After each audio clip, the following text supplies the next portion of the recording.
Twelfth class chemistry chapter number 3 electrochemistry. Electrochemistry का मतलब यहाँ पर हम ये कहना चाह रहे हैं कि इसके अंदर इलेक्ट्रॉन और रिएक्शन, इन दोनों का एक रिलेशन होता है। मतलब एक इलेक्ट्रॉन फ्लो होता है। सपोज करो कोई रिएक्शन हो रही है तो रिएक्शन के टाइम पे क्या होता है, इलेक्ट्रॉन फ्लो होता है। ठीक है, जब वो रिएक्शन शो होती है, रिएक्शन करती है, रिएक्शन चलती है तो उसके अंदर इलेक्ट्रॉन फ्लो होते हैं। इलेक्ट्रॉन के फ्लो होने की वजह से ही इलेक्ट्रिक पावर जनरेट की जाती है। तो हर सब्सटेंस का, हर सॉल्यूशन का जो मतलब ये लेते हैं तो सॉल्यूशन हो गया, मिक्सर होगा, उसमें तरह तरह के वोल्टेज पॉइंट निकलते हैं। ठीक है, तरह तरह के वोल्टेज पॉइंट निकलते हैं। फिर हम साथ साथ ये भी कह सकते हैं जो इलेक्ट्रॉन्स होते हैं वो इलेक्ट्रॉन्स हेल्प करते हैं केमिकल रिएक्शन को चेंज करने में। सपोज करो आपको कोई केमिकल रिएक्शन चेंज करनी है तो केमिकल रिएक्शन को चेंज करने के लिए आप सबसे क्या करोगे, उसके अंदर इलेक्ट्रिक पावर सप्लाई कर देते हो नेगेटिव टर्मिनल पर, पॉजिटिव टर्मिनल पर, तो केमिकल रिएक्शन चेंज हो जाएगी। जैसे कि मैंने इससे पहले वाली वीडियो में बताया, जैसे Zn होता है, Zn क्या करता है, Zn प्लस Cu+2 होता है। तो ये चेंज होकर क्या हो जाता है, इस पर पॉजिटिव चार्ज हो जाएगा और इस पर नॉर्मल चार्ज होता है, तो यह तो जीरो दिखाएगा इस पर। तो इस तरह की रिएक्शन थी जो मैंने इससे पहले समझाई है। Zn प्लस CuSO4, तो Zn CuSO4 जब केमिकल रिएक्शन करती है तो चेंज हो जाएगी किसमें, ZnSO4 प्लस Cu। ठीक है, इसमें चेंज होगी। अब यहाँ पर SO4 को यदि हम हटा देते हैं तो ये रिएक्शन कुछ इस टाइप की होगी। तो इसको हम इस तरह से चेंज कर सकते हैं, लिखा हुआ है ना इसमें Zn प्लस Cu, इस पर क्या आ जाएगा, +2 चार्ज हो जाएगा। ठीक है, अभी चेंज होगा, चेंज होने के बाद क्या है, Zn+2, मतलब जो कॉपर पे था चार्ज वो क्या हो जाएगा, जिंक हो जाएगा और कॉपर फिर से 0 हो जाएगा। तो यहाँ पर एक केमिकल चेंज हुआ है तो वो इलेक्ट्रोड कैथोड, मतलब कैथोड होता है या इलेक्ट्रोड बोलते हैं, एनोड कैथोड बोलते हैं, तो वो कुछ होता है। ठीक है, एनोड एक पॉइंट पर हम रखते हैं एनोड और दूसरे पॉइंट पर रखेंगे कैथोड, जैसे बोलते हैं राइट।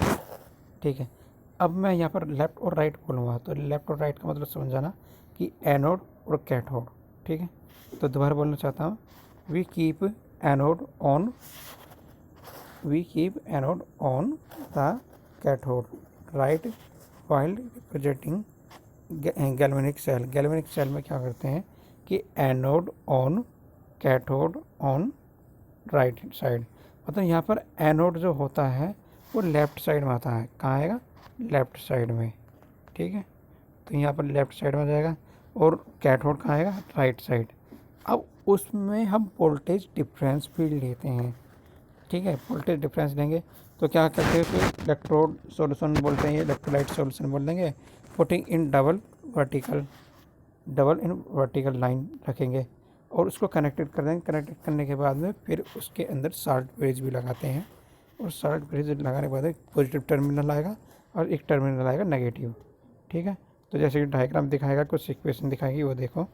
और इन सब में हम क्या बोलते हैं, जो जिस पोटेंशियल होगा तो पोटेंशियल के अकॉर्डिंग उसको बोलेंगे हाफ रिएक्शन। जैसे मैंने इससे पहले जो समझाई थी मैंने हाफ रिएक्शन, जैसे Zn प्लस SO4 मतलब Cu+2, तो ये हाफ रिएक्शन होती है, हाफ रिएक्शन होती है। दिखाएगा है ना Zn, तो Zn प्लस Cu दिखाने के बाद फिर इस तरह के लाइन शो करते हैं। तो ये तो सॉलिड होता है, ये एक्वा सॉल्यूशन होता है, एक में बोलते हैं इसको। अब ये एक्वा सॉल्यूशन बन जाएगा और ये हो जाएगा सॉलिड। मैंने क्या कि Zn मतलब Zn को हम CuSO4 के सॉल्यूशन में डालते हैं, तो CuSO4 के जब सॉल्यूशन में डालेंगे तो क्या होगा, वहाँ पर Zn से तो रिएक्शन हो जाएगी, मतलब Zn की जो रोड होगी तो Zn की रोड पर मतलब चारों तरफ क्या होगा, वो ZnSO4 बन जाएगा और वहाँ पर क्या होगा, कॉपर की जो वो होगी, मतलब कॉपर की पाउडर बोलते हैं, कॉपर पाउडर इकट्ठा हो जाता है, तो कॉपर पाउडर एक तरफ इकट्ठा हो जाएगा और उसके अंदर हमें इलेक्ट्रिक पावर सप्लाई भी करनी पड़ती है तब। ठीक है, तो इस रिएक्शन में ये भी बोल सकते हैं जैसे हाफ रिएक्शन, ये हाफ रिएक्शन है, ये दिखाया गया है, मतलब इसलिए कुछ कंप्लीट पार्ट नहीं दिखाया ना। हाफ रिएक्शन इसे बोलेंगे लेफ्ट हैंड साइड, इसे बोलेंगे राइट हैंड साइड। तो लेफ्ट हैंड साइड में जो भी होगा, जैसे पॉजिटिव आया तो ये कैथोड का काम करता है, इस तरफ आया तो एनोड का काम करता है। तो इस तरह की प्रोसेस दिखाएंगे हम। सेल, हम सेल देखेंगे मतलब कितना वोल्टेज है। तो ई राइट साइड, ई left side, right side and left side, हम दोनों तरफ देखते हैं, ठीक है। अब इसी के साथ साथ देखेंगे मतलब ये कहना चाह रहा this illustration following example cell. तो फॉलोइंग एग्जाम्पल सेल शो किया है, ये दिखाया C U plus 2Ag, C U plus 2Ag plus, तो यहाँ पे प्लस का साइन आ गया है, तो ये एक्वा सोल्यूशन है। तो ये जब होगा कॉपर पर +2 का साइन आ जाएगा, ठीक है, कॉपर पर +2 का, और एक्वास पर क्या होगा इसे दिखाना चाह रहे हैं, इस पर क्या जाएगा 2Ag।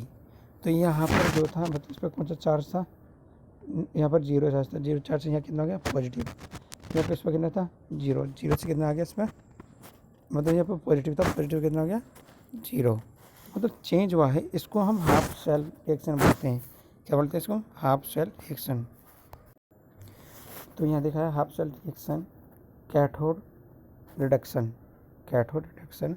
तो 2Ag हम 2 इलेक्ट्रॉन ऐड करते हैं तो क्या होगा 2 मतलब 2Ag में फिर यहाँ पर 1 चार्ज दिखाया गया, तो इसमें 2 इलेक्ट्रॉन ऐड करेगा तो क्या हो जाएगा न्यूट्रल हो जाएगा, मतलब 0 चार्ज आ जाएगा इसमें। फिर इसी तरह कहना चाह रहा है एनोड, दिखाना चाह रहा है एनोड ऑक्सीडेशन, ऑक्सीडेशन करेगा ये कॉपर।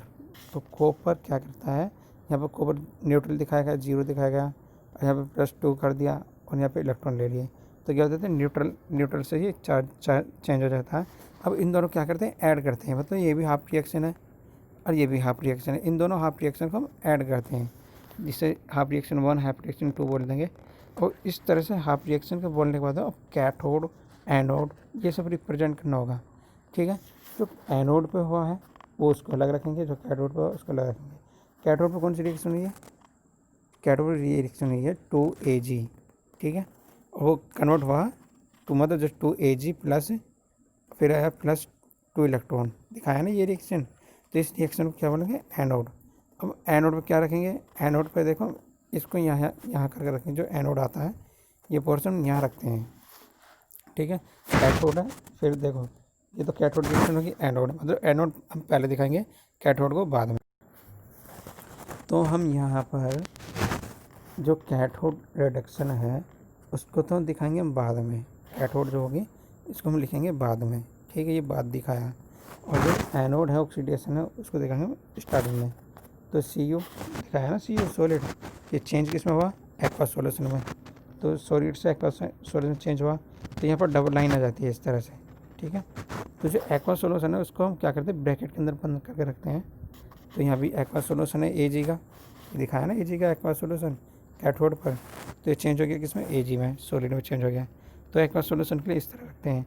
अब वही formula cell E cell is equal to E right minus E left is equal to, अब यहाँ पे इज इक्वल टू क्या करेंगे इसको रेशनल वैल्यू दिखा दिया, मतलब यहाँ पर ये जो एक तरह जैसे दिखाया है ना Ag प्लस अपॉन Ag, तो ये जो दिखाएंगे यहाँ पर इसके लिए बात कर रहा है, इसके लिए फिर माइनस का साइन आ जाएगा, तो ये जो है इसको तो बोलेंगे अब राइट, ई राइट, इसको बोलेंगे लेफ्ट, ठीक है। तो राइट एंड लेफ्ट आगे सुनिए आपको, ये कौन सा पोर्शन है, इस पोर्शन को क्या बोलेंगे बताओ, इस पोर्शन को हम बोलेंगे लेफ्ट, ठीक है, इस पोर्शन को हम लेफ्ट बोलेंगे, इस पोर्शन को राइट। तो लेफ्ट राइट आगे समझो। तो इस तरह से वर्क होता है इनमें। आगे देखते हैं, ये डायग्राम दिखाया गया है जैसे ये दिखाई गई इक्वेशन। तो यहाँ पर हाइड्रोजन एक्वा सॉल्यूशन ने एक इलेक्ट्रॉन एक्सेप्ट कर लिया है, तो ये क्या बनता है हाफ हाइड्रोजन बनता है, ठीक है। इसको जीरो पोटेंशियल के नाम से भी जान सकते हैं, जैसे H2 दिखा दिया इसमें, या प्लेटिनम है Pt प्लेटिनम होता है, ठीक है, H2, फिर यहाँ पर लाइन दिखा दी H positive aqua solution is a zero potential, इसको हम जीरो पोटेंशियल बोलते हैं, या एक तरीके से जीरो पोटेंशियल के साथ साथ स्टैंडर्ड पोटेंशियल भी रख सकते हैं, ठीक है। ये रिएक्शन ध्यान रखना, इसका डायग्राम शो करना चाहता हूँ। तो ये जो डायग्राम दिखाया गया है इसको जीरो पोटेंशियल बोलते हैं, ठीक है। यहाँ पर ये 1mH मतलब यहाँ कहना चाह रहा 1 मोल, यहाँ पर आएगा मोलरिटी, ठीक है, 1 मोल H पॉजिटिव, यहाँ पर 1 मोल है H पॉजिटिव का, और यहाँ पर जो H2 गैस इसके अंदर फ्लो की जाती है, ठीक है, दिखाना चाह रहा है इसके अंदर, और वो एट 1 बार, 1 बार पर, मतलब बार का में नहीं होगा, एटमॉस्फेरिक प्रेशर। तो यहाँ क्या होता है, ये बबल्स के जो दिखाई दे रहे हैं, ये बबल्स निकलती हैं इसमें। तो यहाँ पर H2 फिल करते हैं, क्योंकि गैस होती है, लिक्विड बाहर निकलेंगे, तो ये ऊपर की तरफ फ्लो करती है, ठीक है। तो ये रिएक्शन मैंने आपको समझा ही थी, इससे पहले ये रिएक्शन दिखाई गई है। और इसके साथ साथ हम ये बोलेंगे, finally divided platinum coated on platinum foil, मतलब प्लेटिनम कोटेड प्लेटिनम फॉइल को यूज़ करते हैं। ऐसे बल्कि standard hydrogen electrode, standard hydrogen electrode, ठीक है। और इसको हम क्या बोलते हैं, मतलब पोटेंशियल क्या होता है इसका, 0, इसमें पोटेंशियल 0 होता है, ठीक है। अब इसी के अकॉर्डिंग ही जब वैल्यू 0 आ गई, जब 0 से ऊपर चलता था क्या आएगा, प्लस, 0 से नीचे चलेगा क्या आएगा, माइनस। तो प्लस माइनस को शो करते हुए हम यहाँ पर ये बोलेंगे कि किस में ऑक्सीडेशन ज़्यादा है, किस में ऑक्सीडेशन कम है, मतलब एक तरीके से टेबल शो करेगा ऑक्सीडेशन नंबर के अकॉर्डिंग, ठीक है। तो वो टेबल इस किस तरह शो होता है, तो वो इलेक्ट्रोड होता है ना, जैसे स्टैंडर्ड हाइड्रोजन इलेक्ट्रोड बोलते हैं, उसके अकॉर्डिंग शो करेंगे इसे। तो यहाँ पर ये टेबल दिखाई गई है, टेबल में यहाँ पर इलेक्ट्रॉन एक्सेप्ट कर रहा है, क्या कर रहा है, इलेक्ट्रॉन एक्सेप्ट कर रहा है, चाहे 1 इलेक्ट्रॉन लेता हो, 2 या 3 या 4, मतलब गेन करता है, वो रिसीव करता है। तो यहाँ